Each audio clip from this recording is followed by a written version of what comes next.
Shalom shalom ku bakunzi ba Burundi Gospel TV mwiriwe bwakeye bivanye naho muherereye no mugiye muzorabira kino kiganiro hamwe no munsi twaba turi kumwe n'umutumire wacu umukozi w'Imana reka tutaravuga vyinshi tumuhe akanya ashobore kwidondora. Amahoro cyane ku mazina nitwa Armel Ishimwe ndi umupapa yubatse nkandi n'umuririmbyi nsanzwe nkorera ibikorwa vy'Imana n'ishengero ry'abagenzi. Ego murakoze cyane.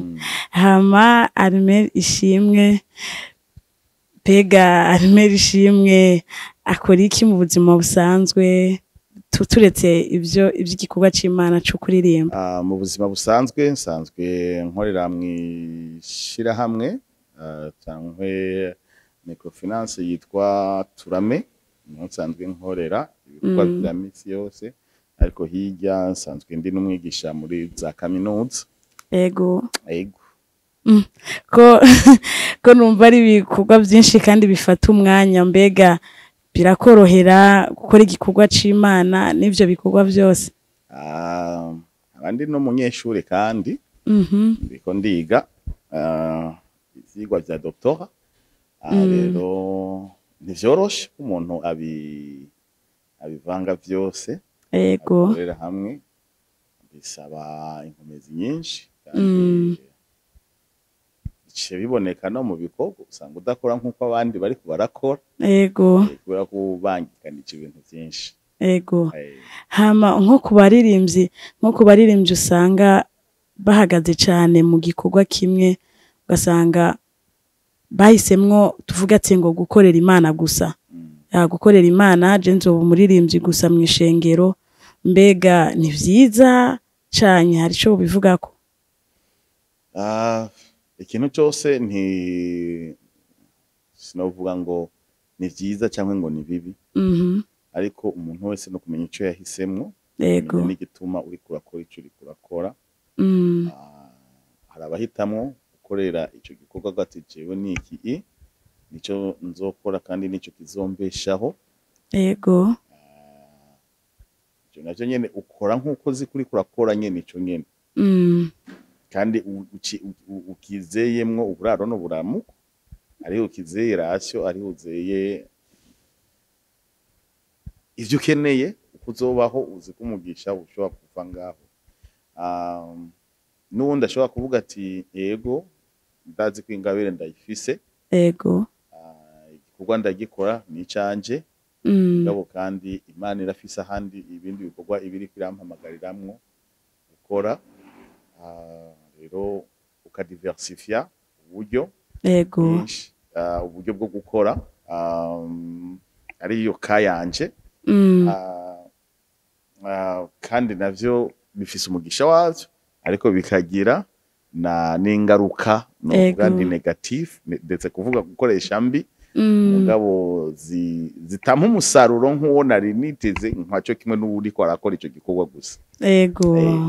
Ego murakoze cyane. Hama tuje mu kuririmba mu by'uburirimbyi aho benshi tukuzi canke aho benshi twakumenye mbega Armel yatanguye kuririmba ryari n'iryari wamenye yuko Armel ufise ingabire yo kuririmba vyari bimeze gute? Nakuriye muri chorale y'abana kuririmba kubera nkiri muto cyane natangiye n'uburongozi bwa chorale nkiri muto cyane. Mfise nk'imyaka muri za 12 ans 13 ans 14 ans ari naho presque nafashe n'ingingo yo gukizwa naho wumva navukiye mu muryango ukijijwe none uvuga nti kuri iyo myaka no vy'ukuri nafashe umwanzuro nkavuga nti jewe ngomba mpinduke. Ego nkurikire Kristo. Rero nyuma yaho cengira kwitwararika ibikorwa isumbirije nuko nabikora mbere naho nari nkiri umwana. Arico canatumye mbura bambonamwe iyo ngabire y'uburongozi. Ego ndabikora narongoye chorale imyaka irenga 20. Ndongoye chorale yagindi nyene iyo nakuriyemwo kugeza igihe navuga nti oya mumbabarire sinshobora kubandanya ndi umurongozi. Ego. Bari bakinshaka ariko numva yuko igihe cyo kubandanya ndabikora cyari gisa n'icyarangiye. Ego. Rero nakuriye muri ivyo hama natanguye gufata umwanzuro neza na neza wo kuvuga duti nkore giti canje. Nari ngeze nko ku myaka 20 ya cyangwa 18 ans muri intervalle ko nari niga mu kangahe. Antuka nari ndi muri ndimbo ya mbere nayisohoye ndi muri niga muri 9e. Niga muri 9e hari myaka yanjanye. Urumva nari ndi mu ma 17 ans 18 ans muri intervalle iyo hagati ya 20 ans nibuka neza. Ego. Ubu ndiko ndaba imyaka 40 iburamwo mike cyane. Urumva ko atari gito. Ego. Ego. Hama shaka yukumbwira kenshi hari igihe usanga abana utubwiye yuko wakuriye muri Sunday school, wakuze uyibona uri mu rushengero. Hariho benshi usanga abana b'abakozi b'Imana canke ugasanga nibafise nibo kubwira ati ngo twakijijwe uko.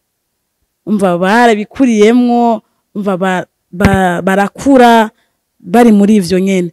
Bega sinzi yuko Armel yotuha inahe gatoya, inahe y'agakiza kiwe kugira ngo inahe y'agakiza kanje ni ndende. Nakuze ndi umwana nari jambazi. Yaboneka. Nariba abavyeyi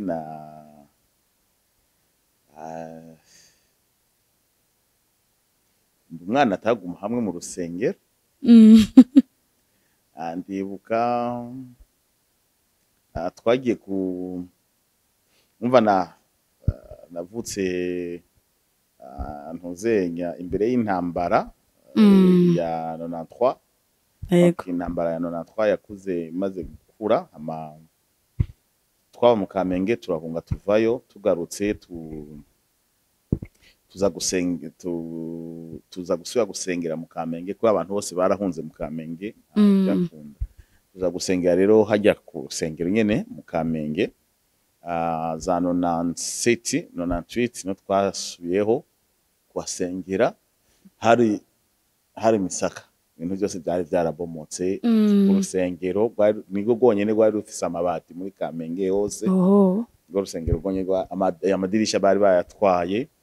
Tangura dusengera twicara kubera kumva ibintu byari byarabomotse waraca mu isite ugahitana ikiblock sima canke ikibuye ukajana mu rusengero. Niyo yari intebe yawe usa gushika wicaye.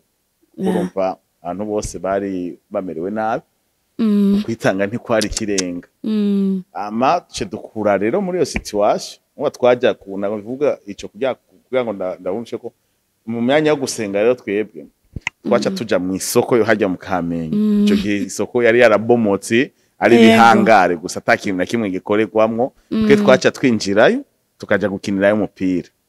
Uko bijya bibangaro badandarizamwo wasanga twabihinduye amatere. Kumva abandi bari mu rusengero twe twaja gukinirayo imipira. Canke ugasanga tuciye duparkura isite yose n'ahata abantu bari kandi hari hateye ubwoba. Usanga abavyeyi ntibazi niyo turi. Naho ugasanga turi mu myembe tuko tugira imyembe y'abandi. Ikindi gihe tuvuga duti nke mu birara tugendera. Ego. Turi nawo twari kumwe abagenzi. Novuga nti imwe mu yadufatiye hamwe. Dufata ingingo by'ukuri yo guhinduka. Kandi tumaze guhinduka twagiriye ikimazi shengero. Turahinduka by'ukuri. Mwe maradukorako abavyeyi ntako batari baragize. Babankadre bo ku rusengero bamwe usanga bigisha abana bari baraduhebeye. Twari turi binani ariko turahinduka. Rero gukurira kuvukira mu muryango ukijijwe ntibikugarantisa yuko ukijijwe canke ntibikugarantisa agakiza. Agakiza ni experience personnelle yawe n'Imana. Ni wewe n'Imana. Rero nuko twakijije hama cengiri ayo mahirwe yuko naciye ngira ibikorwa cyo kuba umurongozi muri kohari. bice binsaba ko developa une certaine personnalité nk'umurongozi nyene naho nari nkiri umwana natwara butungana ariko birankuza mu buryo bucankwe buriya novuga nti ico ndubu nuko nagize iyo background nk'iyo rero n'ivyo byo kuririmba ndabikuriramwo uko mu rusengero tugasanga turiko turasigura tukiri abana donc niyo training twaronse yo gukora ibintu mengo uri kubikora nk'umwana utategezwa kubikora utazi ibyo urimwo mugabo ukabikuriramwo ukagenda wumva ibikorwa bitera vyaguka kandi utera wumva uburemere bwayo utera utahura sens ya responsabilité icyo utegezwa gukora aho Imana iriko iraguhamagarira abana dukorera mu masengesho bari dufise abari baturi imbere bakuru bacu yari amakorali bitwarika cyane ibintu by'amasengesho ko ndibuka igihe ukuntu twaja mu masengesho turi abana 12 ans 13 ans tujya mu byumba by'amasengesho tukagumayo tugafata iminsi 2 3 indwi yose dufunze seke turi abana mbwa Imana nyene ikabana natwe kadukomereza uko kandi ivyo nivyo byadukujije ico turi nuko twaronse iyo background nuko twabaye muri ubwo buzima tukiri abana. Imana yagicubahira. Hariho abaririmbyi benshi usanga badafise aho babarizwa mu ma eglise ugasanga umuririmbyi ejo umusanze muri eglise undi mwaka umusanze muri indi eglise muga turabona wowe iyo myaka yose tubwiye ingene ari myinshi wari ahantu hamwe ni ikintu nyene gitangaje kuko ariho benshi usanga bigorana mbega biva kuki kugira ngo umuntu ntabe ari stable ahantu hamwe mbega birashika ko turabona yuko we vyagukundiye mbega bimeze gute mbega wo bivuga kwiki birashika kandi birashoboka birasaba discipline détermination na endurance donc endurance ukwihangana suko ntaronse amaofre yo kuja mu yandi mashengero suko ntabaye tante kuja mu yandi mashengero mugabo hanini no kumenya umuntu wese yerekwa afise ukamenya icyo wavuganye n'Imana kuba ndi aho ndubu bifise umusaruro munini cyane kuruta iyo nza kuba nagiye ahandi icyo ndubu personnalité mfise ubu notoriété mfise ubu nuko justement nabaye umuntu ari stable mu buzima rero iyo utagira stabilité uperda crédibilité mu bantu kandi je ndi umuntu azigama iyo crédibilité iyo kuko kuvugwa neza ikugira iyo ntahe nziza mu bantu ko sinje gucira imanza bava mu mashengero baba bafite ibituma bayavuyemo byiza cyangwa bibi mugabo baba bafise ibituma bavuye mu mashengero baja mu yandi mugabo uko kuyavamwo kuko si bose uzoshika ngo basigurire igituma wavuyeyo abantu bibwira ivyo bishakiye kandi ntuzobashikira ngo bakuremwo ivyo bagize donc nuko iyo contrôle rero udashobora kugira ku bantu ni iciza ugasanga watakaje kuvugwa kwiza cyangwa intahe yawe auprès y'abantu bagukurikirana cyangwa bazi iby'ubuzima bwawe kandi muhira ni muhira kuvyemera ni muhira kandi muhira kuhava sibyo bituma muhira iwanyu haca haba heza hirya unegura iwanyu ni wagomba kuhava aho ugiye uzohasanga naho nyene hari ibindi bitagenda neza none uzoca uherezayo. Kandi nukwemera ukaba ivyo ugomba ko uja gusanga ahandi. Imana ishobora kugukoresha wewe ukabikora aho hantu uri. Ego cyane. Kubera ko nagize uwo muhamagaro, kubera ko nemeye ntandira nkemera nka supporta ivyo naciyemwo vyose. Ego. Tiko ndibuka kuri Eglise dutangura louange dukorera kuri piano icometswe ku bateri. Iyo bateri tugasanga uwo munsi nk'ubu ntiyabaye charge ko mu Kamenge nta matara yari bwaze inyuma y'intambara ya 93 za 96 ntibari bwashira amatara hose. Asanga ujana ibateri kuri charge wayibagire ku charge aga piano cafe kimwaba mufise kashobora kuvuga. Ego. Avyumva gacu usanga muri ko mukorera muri louange ahantu mwakije amabuji niyo Andreas kwemera uzumuhamagaro wawe ukaguti ndumva kandi twabikora tumva turi fier. Ego. Kumva turi fier tuvuga duti reka dukora uko ukabikora uri umwana wabona umengo hariho bakuru bawe bategetswe kubikora. Kona kubiko twakuriye ahantu hari amakohare yandi akuze kudusumba bakora ivyo twitwa ko tutatwezwa gukora abari imbere yacu bategezwa gukora. Mwa kandi nabo baza ku bace baba bambere badushigikira. Nk'ubu turaje dufise louange hariyo korale zihari zingahe. Ego. Zari zifise repetition ngaho bace bitahira ukajigira louange n'abantu bangahe nawo nyene atarabo muri iryo shengero ariko baje muri iyo louange gusa bavuye mu yandi mashengero. Ego. Uri kurona ico gicapo donc ni hiyo twavuye. Ubu tugeze aho dushobora kugira ijoro ry'ubuntu. Ego. Urusengero rwuzura abantu barenge 10,000 n'abandi bari hanze. Ego. Naho kuvaho kugeza aho tugeze ubu niyo Andreas kwemera ugaca muri iyo process. Rero pana ko numva nkumva ngo ntavyo dufise ngo twaduha ibintu bikwiye. Ukemera ukavuza battery yatobotse, ukemera ubukene n'uburyo bw'umuvyeyi wawe. Ati ishengero ryanje sico kimwe nari ryarindi ngomba ndiko ndabona umengo nari kujamwe mugabo reka nkorere ku buryo bw'umuvyeyi wanje, reka nkorere ku buryo buhari mu rugo iwacu. Ego. Ivyo rero Imana iraza ikazi kabisiga amavuta ugasanga birakugejeje ahandi hantu. Rero kugenda cyangwa kuva mu ishengero ntivyari bibi mugabo kugumaho naho bigira umugisha gusumba. Merci. Murakoze cyane. Akandi kabazo iyi myaka yose umaze uri mu ishengero uri mu gikorwa c'Imana hariho benshi usanga abaririmbyi ugasanga aciye ashaka kuba umwungere w'ishengero umva ashaka kuba pasteur. Mbega ntibiramushikira Armel kwisanta yuko nawe yoba umwungere w'ishengero? Mbe umwungere ninde? Umwungere ni umuntu wese afise abarongoye.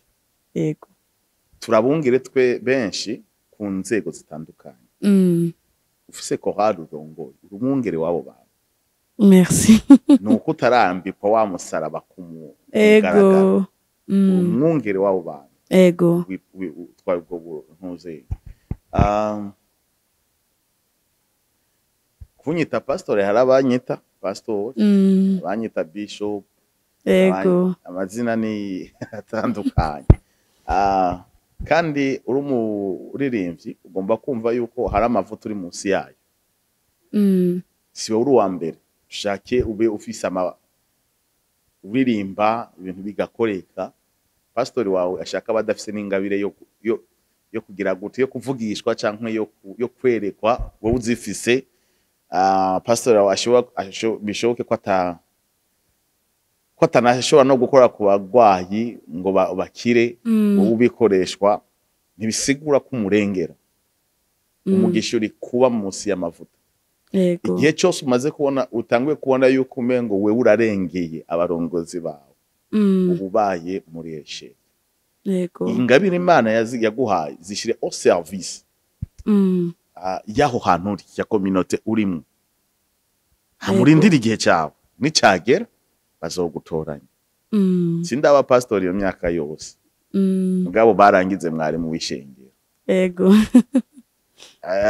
ndibuka bariko barabimpopoza abarongozi baje bafise ubwoba ko ntashobora kuvyemera ko babona umengo vyari bindengeye ariko ahantu hose ni process iyo tuja haragutse cyane mugabo twemere dukurikiza intambwe zo gushika iyo tuja ego dusimba amayetape rero ubundi mwarimu w'ishengero ego kuri eglise wacu ego kandi ndiko ndabikora neza kuvyo mbonesha amaso nimba nabongira abazonyevari ababimpamagariyemo ego cyane ahama umva benshi turakuzi nanje nari ndakuzi muga sinari bwakubone mu maso ya uru moshipa ahimbaza neza ya aririmba neza canke aboneka cyane abantu benshi bamubona mbega akabazo nari mfise mbega mu gutoranya uwo muzokubakana ko batubwiye yuko uri umupapa ya mu gutoranya uwo muzokubakana mbega byaraboroheye wodushingira inahe gato icyo rega tuzokivugane ahari iki kiganiro gikurikira ahari niho tuzokivugana kwica ego ndakikwemereye urakoze kuko no hava mvuga nsanga ni ahari vyomfasha vyompa inspiration kumenya uko ndabivuga neza cyo guha inspiration mugabo si ikintu cy'amacorosho rumurongozi wamuhagaze imbere yugeze kuri ico gikorwa kumva ko ugomba gushinga ukwawe yamiba challenge umuntu ufise mvuge nti uko kumenyekana mu bantu uko kumva ko hari abantu bakwitwararika ariyo benshi muguma mwandikirana mugira kuti ari gihe bikugora kugira ko jewe nakuze ntari umuntu agendera muri ivyo bintu cyane nagize ibintu byazingaye nagize relation zibiri gusa mu buzima bwanje kandi iya mbere nayigize ndi mu wa kabiri muri kaminuza muri 2010 2011 niho ninjiye muri relation ya mbere indi myaka yose ico kintu sinigeze ndagikora kuko nari nakize itegeko muri chorale ivuga yuko kizira copinage muri chorale kwandi umurongozi sinagomba kuza ngo ndabirengeko urumva niyo relation ya mbere nabayemo nyene ntiyamaze umwanya muremure ndiha umwanya iyindi nayigiyemwo ca nubakana n'uwo turi kumwe wow tuzokuva byinshi niyaba ari ngaha nawe ego vraiment ego ndakibembereye ego ahama naye ngomba ndakubaze mbega uguhimbaza no gutazira guhimbaza no gutazira ko benshi tukuzi muri ivyo bintu mbega uguhimbaza no gutazira niki uwo tubwira mu majambo make iki kintu ko ndakibamwo canke uko ngira kukiba kujishwa niko caguka guhimbaza no gutazira niki guhimbaza no gutazira mu mbabare ndayivuga ego ntabwo ari indirimbo tubaze dutawure ko atari indirimbo indirimbo zishobora kuba kimwe mu bidufasha guhimbaza Imana no kwitazira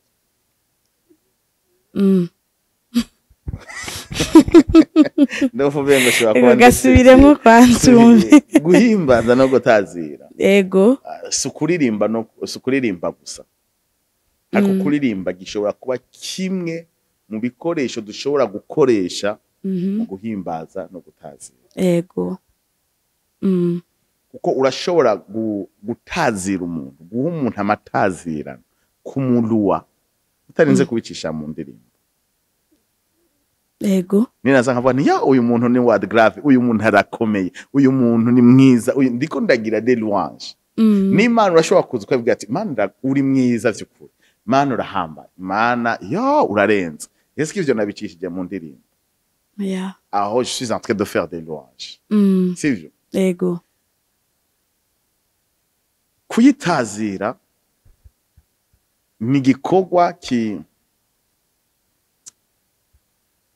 novuga ni ni jambo dukunda gukoresha ryo gusenga mugabo kurundi rwego.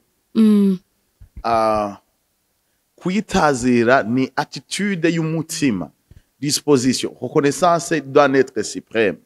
Kaguti Imana irarengeye ibindi vyose, niyo nkwiye gusenga, niyo nkwiye kwereka kuyihimbariza iciri, nkayisengera ubukuru bwayo, nkayisengera ukwera kwayo, nkayihimbaza kubw'iciri indépendamment n'ico yankoreye. Ego. Parce que c'est un être suprême, ni Imana iri hejuru y'ibindi bintu vyose. Ndayingiza imbere yayo nategezwa guca bugufi. Habwa ndi imbere y'ikindi kintu gisumba ibindi bintu byose nigeze kubona mu buzima bwanje. Ego. Umva rero ko ico gitandukanye n'indirimbo. Bwanshobora go iyo attitude naringize mu mutima nshobora kwicisha mu ndirimbo. Ego. Rero aya majambo nuko kenshi twamye tuyakoresha mu vyo kuririmba, tuvuze guhimbaza no gutazira tubona umengo ukwamagarira abantu kuririmba no kugira mugabo wumva ni igikorwa kirengeye kuririmba. Ego. Donc kuririmba gishobora kuba kimwe mu bikoresho ushobora gukoresha mu guhimbaza no gutazira. Ego, murakoze. Hama kujya usanga mu mashengero two tuvuga byo guhimbaza no gutazira, ugasanga umwanya wa adoration ni za ndirimbo usanga zigenda bukebuke.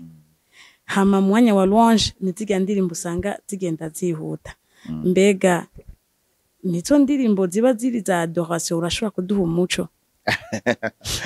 Iyo ni concept twamye tubaye, kandi urumva ari yuko ukoresha langage abantu bumva yango bumva ico ugomvye kuvuga. Yego. Ugombye kuvuga louange kuvuga kugomba kuzaza ndirimbo zinyaruka zigira gute, ugombye kuvuga adoration kuvuga ko tugire ka karimbo kagenda bukebuke. Iyo ni c'est langage kuhaya abantu kugira ngo ukushoboye gukomunika bavyumve. Mugabo d'après insiguro natanze urumva ko bitandukanye. Kandi ntabwo bihagaze no ku mudiho. So kuvuga ngo nuko inyaruka ngo nécessairement ya louange. Hari abakoresha amajambo pour adorer, ugasanga bayashize mu mudiho unyaruka. Ego. Kandi bikavana n'umuco. Kurumva nk'ubu none kubaza rumba umva wo yishira mu yihe kategori? Uzoyishira mu za louange cyangwa uyishira mu za adoration? Mugabo hari umuntu ashobora gucisha amajambo pour adorer akayakoresha dans un rythme rumba, uza kuvuga ngo ntari ko aradora cyangwa ngo ari ngo yaciye anshira impwemu yanje ngo yazanye ibinyaruka. Donc nuko kubanza gutahura insiguro y'ivyo bintu. Ego. Hamukumva yuko bidahagaze ku mudiho, naho hari imidiho idufasha neza kugira un culte, kugira des louanges. Hari imidiho iza ituma ivyo bintu bigenda neza, kaba n'imidiho izituma wadoha neza. Rero urumva bivana. Bivana. Murakoze cyane. Ama ugeze kuvuga ijoro ry'ubuntu nanje nakuboneye ubwa mbere mu ijoro ry'ubuntu. Mbega ni igikorwa watanguje, mbega ijoro ry'ubuntu cyatanguye gute, byabimeze gute? Mfise ibikorwa bibiri. Hari ijoro ry'ubuntu. Ijoro ry'ubuntu niyereye ku Imana yampaye, ndabishira mu ishengero. Kandi ishengero riraryakira, cyo n'igikorwa cy'ishengero. Itunganya buri mwaka, nubwo kenshi abari jewe baba gihaye ngo ndagitunganye. Ego. Nkagira n'igikorwa citwa ikirere cy'amashimwe, cyo nkora rimwe mu myaka ibiri ku giti canje. Rimwe mu myaka ibiri. Ego. Eka byose turavyiteze muri myaka iza. Ego, umwaka uza ikindi cyaruka kuba mu mwaka uheze, umwaka uza turiteze ikirere cy'amashimwe. Mugabo uyu mwaka muri December ijoro ry'ubuntu rirahari. Ijoro ry'ubuntu ryo ni bwa yego. Hama umaze imyaka myinshi muri gospel mu Burundi, urabona aho byari umva watanguye kera inaye wadushingiye gushika ubu niyihe mpinduka umaze kubona muri gospel mu Burundi muri rusange? Impinduka iramaze kuba nini cyane. Ah, iya mbere nuko hari abantu baguma bagiriye iyo ngabire ari benshi. Ego. Tuguma dukora turi benshi. Uno munsi uragenda aho kandi nivyo byiza igikorwa nicokura hakaba uguhanahana. Hariho ba Apollinaire, hariho ba Dudu, hariho twebwe turi nuvuge ntituri inyuma y'aba Dudu gato na ba Fabrice, turi hakaba abandi bari inyuma yacu. Ego. Donc nuko guhanahana kurunganwe ni byiza, mugabo babandi bari imbere atari uko bavamwe ahubwo bashigikira babandi bagize. Ego. Ubuntu ushobora Apostle Apollinaire uwo umubajije umwanya uko muganira nta ukwima arakwakira uwo ari wose. Jewe uwundondeye ko tuvugana turavugana, peu importe categorie urimwo, imyaka urimwo, turavugana kandi bidasavye aba protocole maremare. Navyumva nako iyo accessibility yuko abantu bageze hari igihe uraba umuntu umubona gusa kuri stage ukabona umengo ari inaccessible, ntushobora kumushikira vyoroshe. Ngabo ugasanga n'umuntu biroroshe kuganira nawe, biroroshe kumushikira, ntatinyitse nkuko wari kuravyibwira. Ni naho rero kumva abantu urunganwe ruguma ruhanahana kandi hakaba gushigikirana no gufatana mu bikorwa no gushigikirana. Ikindi naco novuga nti hari iterambere mu banyamuziki. Ego. Nivo y'umuziki myinshi ubu tuguma twe export. Nkoresha iryo jambo tuguma twe export. Mu karere tuguma turungika y'abamizisi. Hari undi muntu yariko arambwira ngo tugiye kuraba ukuntu ngo tubirangwa abamizisi ngo baduheze ko nta kibazo gihari. Nta kibazo gihari, reka tubere umugisha abandi. Reka tubere umugisha abandi. Kurumva ivyo nkuko nabivutse ivyo utari kuraronka nga ugashobora kuja handi ukavuga muri wa muhamagaro mugabo bigagupermeta kubaho. Vuge nti nka twebwe urumva twize umuziki mugabo kubandanya uburundi buzima. Ego. N'ubundi avuga ati je ndabona ko umuziki ariyo kanali yanje y'umugisha. Nimushobora gukora kumwe kandi nimushobora guprofita ama opportunité kumwe. Rero urumva je navuga nti nibiga umuziki ari benshi turonka abo twe exporter turonke n'abasigara ngaha. Ni benshi cyane bari mu Rwanda, ni benshi cyane bari muri Kenya, ni benshi cyane bari muri Tanzania, ni benshi cyane bari Uganda b'abarundi bariko baravuga. Ngamo we porta no ngaha haguma hariyo abantu bavuza neza umuziki. Ego muga rero ni yahe mpamvu ituma bagenda ari benshi kuko ari gusanga impamvu ziratandukanye mwabivuze. Impamvu ama opportunité aratandukanye. Ama opportunité ari ngaha mu Burundi si yari muri Kenya, ama opportunité ari ngaha mu Burundi si yari muri Tanzania, ama opportunité ari muri Uganda siyo ari ngaha. Donc impamvu ziratandukanye zituma bagenda. Na conception y'ukuntu abantu tuvyumva. Ego. Avuze ati reka ngende ndaronsa umuntu nshobora gukora igikorwa c'Imana en même temps ndonka n'ukuntu mbaho. Umva umubuzo uwo muntu kugenda. Umva rero hari ahantu tutarashika twebwe kugira ngo haracari inzitizi zitari nke ziri par rapport à ya débouché iri financière niko novuga kijanye na carrière y'umuziki. Ego. Urakora umuziki eske wo ubandanya ukorera mu vy'Imana. Ego harabonzi bariko bakora babandanije muri izo kandi bibabeshejeho ari byo bibatunze. Mugabo eske uvyo bikora gukora umuziki wo mwishengero canke w'Imana wono kwita w'Imana sivyo hamukabaho gatunguka ukagira imiryango ukagira gute ngaha mu Burundi. nihe ikibazo dukwiye kwicara tukagira yego tukibaza yego urumva hari abariko barakura bavuga ati jewe n'umuziki gusa n'umuziki gusa kandi niwo mbona yuko ushobora kugira gute uzobuntunga yego eske ico kintu kirashoboka mu Burundi hari abo cyakundiye ngahanze arahari mugabo eske twese tuvyodushoboke twese tuvyifuza vyodushoboke biratahuritse hama nihe manuro oha aba ubundi rwaruka ruko ruraza muri kino gikorwa canke muri ivyo bikorwa ukora byo gukorera Imana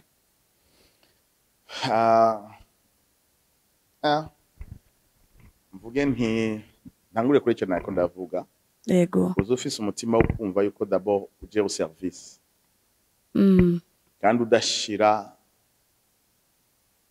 amakondisyo imbere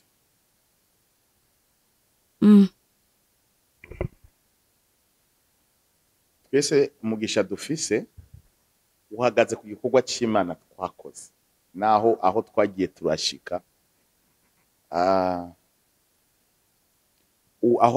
aho ndiko ndagenda nkora hose yego henshi ndiko ndakora no kuba ko bamenye cyangwa bazi n'intahe yanje nk'umukristo bikaca biza ku impacta iyo carrière professionnelle yanje cyane mu yandi majambo wamugisha n'umugisha indirect uvuye muri cya gikorwa nakoreye Imana muri fidelity n'ubwizigirwa yego rero tuze tuje guserva Imana tugize twitanga turondera ariko kandi nitwumve yuko umuziki ishobora kuba source yacu de revenu yacu yonyene nshuti zanje nta ushaka uje muri sekila ushaka uje hehe ugomba kuinvestisa mu bindi ugomba kuinvestisa mu bindi no munsi uri muri ibi ejo ushobora kutazoburi uhamagagwa gusuma nk'ukuri kurahamagagwa uzocubaho gute investize ivyo bizogutunga ejo muri uno mwanya ukiri kuraro ukiri mvuge nti muri ico gihe cyo guhamagagwa nimba ugomba gutungwa no muziki fata ivyo ukura mu muziki uvyinvestisa handi uburyo bizoza bikagutunga hama umuziki ukabandanya uvuga uti ndawukora mugabo ndafise n'ikindi kintu kiza kunshikira yego nizo ntuze yazibiri noba yego murakoze cyane hama tutararangiza kiganiro kuri yo question uvuze iyo mpanuro uvuze ya kabiri vuga ati yuko utegerezwa kuinvestisa mu bindi bintu turetse mu byo by'igikorwa y'uburi kuraririmba ko hariho abacuraranzi cyane abacuraranzi usanga basaba uburyo mwishengero ugasanga kugira ngo bakore ifu yuko bahembwa hariho n'abaririmbyi bigenda nk'uko ugasanga ni ahembwe kugira ngo akore mbega ico kintu kiba kimeze gute utanga umuco gato jewe mu mbabarira bivuge nti nta kubahemba ntaco bintwaye barashobora kwitwa abakozi b'ishengero nk'uko mu ishengero hari abasekreteri yego barashobora kwitwa abakozi b'ishengero nk'uko mu rusengero hari umukontable w'ishengero ahembwa n'ishengero bakitwa abakozi b'ishengero ntaco bintwaye yego mugabo umutima wawe nico gikuru umutima wawe mu gikorwa umeze gute umutima wawe mu gikorwa umeze gute wewe uri urobrisha mbega na amafaranga gusa mbega ufise ihe migenderanire hagati yawe n'Imana hariho ubuhe ucuti hagati ya ubu agakiza kawe gahagaze gute hirya yuko ucuraranga ni igihe relation mufitanye n'Imana userva gute fidèlement ntakibazo sino kubahemba ntakibazo ntacyo bitwaye nta cakiri kandi si ubishoboye umupastori kubikora ni vyiza kuko uzoronka uwo muntu aba ari permanent mu ishengero ryawe bimutume umwevita kumva ko yotwara ingabire yiwe kwikoresha mu bindi uko utabimuhaye kandi akaba adafise ya experience personnelle ni nawe n'Imana ejo uzomubona ko aravuza mu bindi yego rero kujya haba principe yanje ni kujya hari abantu ari abakozi b'ishengero bandi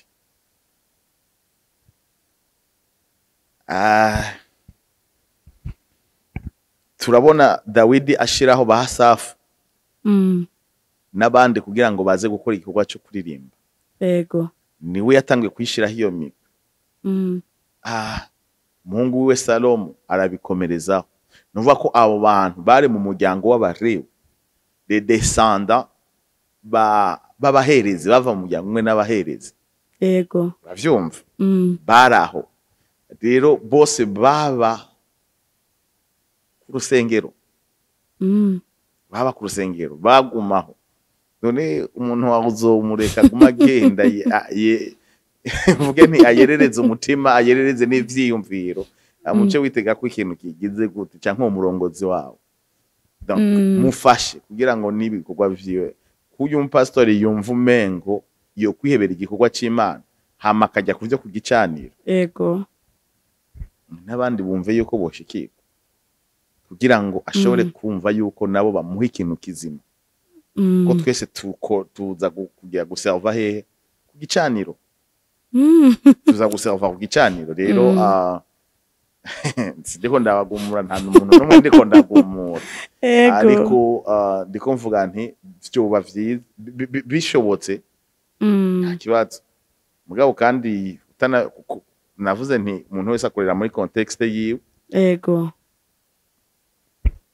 uraraba aho uri kurabisaba uko bimeze aho nyene raba aho uri uko bimeze ntutangwe kuzama exigence kandi ntibe n'intandaro yo kucuhava ngo nuko mutampemba twese twarahakoreye ataco wazi